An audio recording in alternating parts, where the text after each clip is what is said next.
ايه اكبر كذبه اتقالت في ماركتنج العقارات؟ ان سوق العقارات في دبي هينهار، هيبقى اقل بكتير من الطلب.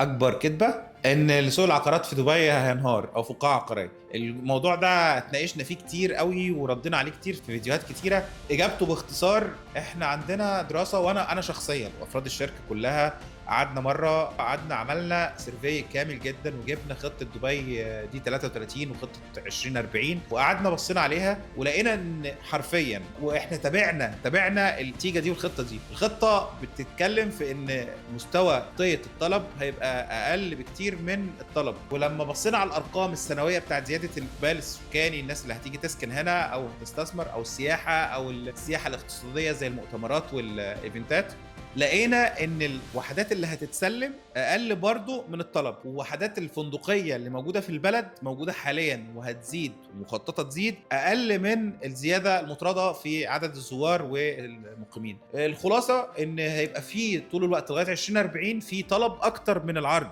والطروحات اللي هتتسلم الفتره الجايه. فده بيخلينا مطمنين جدا ان مش هيحصل فيه اي فقاعه على حاجه، واصلا الطلب وارتفاع الاسعار الموجود ده مبرر وليه اسباب حقيقيه عمليه. وده بيخلينا تطمن ان الواقع ده بيقول ان الزياده منطقيه وحقيقيه ومبنيه على اسس واقعيه، يعني خلينا على طول نقتنع ان مفيش لا فقاعه ولا الكلام اللي بيتقال كل شويه ده. والدليل على كده بقى، خلينا نختم بدي، ان المطورين مجمدين قلبهم قوي في زياده الاسعار، وعارفين ان هم بيبيعوا والطروحات بتخلص في نفس اليوم.